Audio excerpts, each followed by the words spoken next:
Assalamualaikum warahmatullahi wabarakatuh.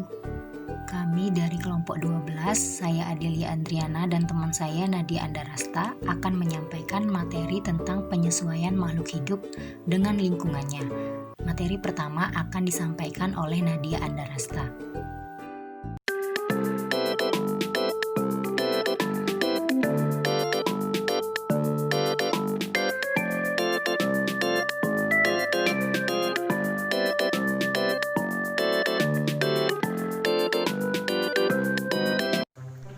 Cara hewan melindungi diri dari musuhnya. Cara hewan melindungi diri dari musuh ternyata bervariasi, mulai dari cara yang lucu sampai ke cara yang ekstrim. Yang pertama yaitu bunglon. Bunglon melindungi diri dari musuhnya dengan cara mengubah warna kulitnya sesuai dengan warna tempat ketika hewan ini berada. Yang kedua yaitu kalajengking. Kalajengking, kelabang, dan lebah melindungi diri dari musuhnya dengan cara menyengat. Hewan penyengat tersebut mengeluarkan bisa atau racun yang dapat membunuh ketika menyengat musuhnya. Harimau, anjing, dan singa. Harimau, anjing, dan singa melindungi diri dari musuhnya dengan menggunakan kuku dan gigi yang tajam. Yang keempat yaitu cicak. Cicak melindungi diri dari musuhnya dengan cara memutuskan ekornya. Penyesuaian diri hewan terhadap lingkungannya. Adaptasi adalah penyesuaian diri terhadap lingkungan tempat kita berada. Adaptasi yang dilakukan setiap jenis hewan berbeda-beda. Semua tergantung pada jenis lingkungan yang ada di sekitar mereka. Secara umum, ada 3 cara hewan beradaptasi dengan lingkungannya, yaitu yang pertama, adaptasi morfologi. Penyesuaian bentuk tubuh atau bagian-bagian tubuh makhluk hidup, dalam hal ini hewan terhadap lingkungan hidup tempat tinggalnya. Contohnya, yang pertama, ayam punya paruh yang kecil, lancip, dan tajam untuk mematuk biji-bijian kecil makanannya. Yang kedua yaitu serigala, yang tinggal di kutub memiliki rambut yang tebal supaya ia tidak kedinginan. Yang kedua, adaptasi fisiologi. Adaptasi fisiologi adalah adaptasi yang dilakukan oleh organ-organ tubuh hewan. Berbeda dengan adaptasi morfologi yang bisa kita lihat. Adaptasi fisiologi ini tidak bisa terlihat langsung karena penyesuaian dirinya terjadi di dalam bagian tubuh hewan. Contohnya, detak jantung hewan yang melemah saat hibernasi untuk menghadapi cuaca ekstrim. Yang ketiga, adaptasi tingkah laku. Biasanya dilakukan hewan untuk melindungi dirinya dari serangan musuh atau hewan lain yang akan memangsanya. Contohnya yaitu, yang pertama, cicak suka memutuskan ekornya saat keadaan bahaya. Yang kedua, cumi menyemprotkan tintanya melindungi dirinya dari musuhnya. Ketiga, bunglon mengubah warna tubuhnya. Baiklah, saya akan melanjutkan materi selanjutnya. C. Cara tumbuhan melindungi diri.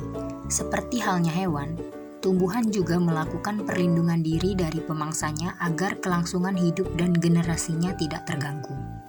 Perlindungan diri yang dilakukan tumbuhan tentu berbeda dengan cara perlindungan diri yang dilakukan para hewan. Cara tumbuhan melindungi diri disesuaikan dengan bagian-bagian dan sifat-sifat dari tumbuhan itu sendiri. Contoh tumbuhan yang melindungi diri. 1. Tumbuhan mawar. Tumbuhan mawar memiliki duri. Duri itu berguna untuk melindungi diri dari gangguan hewan dan manusia. Selain mawar, tumbuhan yang melindungi diri dengan duri antara lain yaitu buah jeruk, salak, dan juga durian. 2. Tunas bambu. Tunas atau batang bambu yang masih muda memiliki gelugut atau rambut halus yang menempel di batang. Gelugut tersebut dapat menyebabkan gatal jika terkena kulit. Gelugut berfungsi melindungi tunas bambu menjadi bambu tua. 3. Nangka.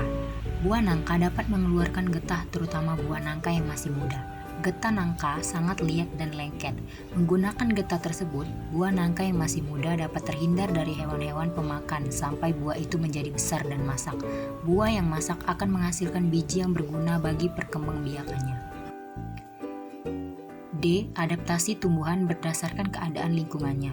Tumbuhan melakukan adaptasi dengan 3 cara, yaitu adaptasi morfologi, adaptasi fisiologi, dan adaptasi tingkah laku. 1. Adaptasi morfologi. Adaptasi morfologi merupakan bentuk penyesuaian diri tumbuhan dengan lingkungannya yang disertai perubahan bentuk dan alat tubuhnya.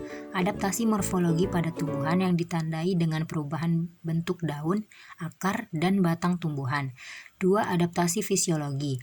Adaptasi fisiologi adalah bentuk penyesuaian diri tumbuhan terhadap lingkungan dengan cara menyesuaikan fungsi alat tubuhnya. Contohnya tumbuhan dikotil yang memiliki mahkota bunga indah untuk menarik perhatian serangga, sehingga penyerbukan dapat terjadi.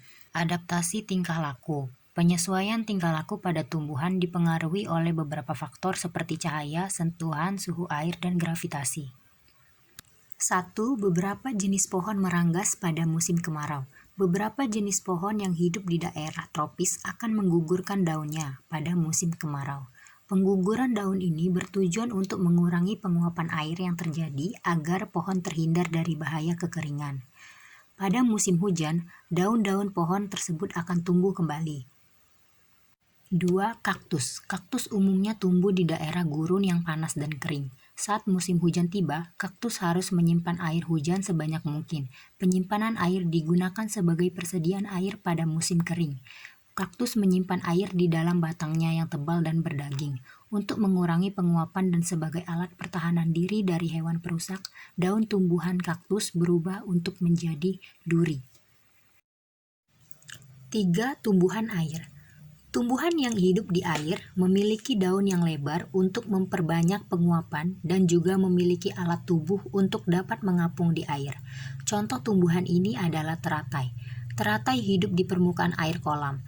Teratai mempunyai akar rambut untuk menyerap makanan yang larut dalam air kolam. Bentuk daunnya tipis dan juga lebar.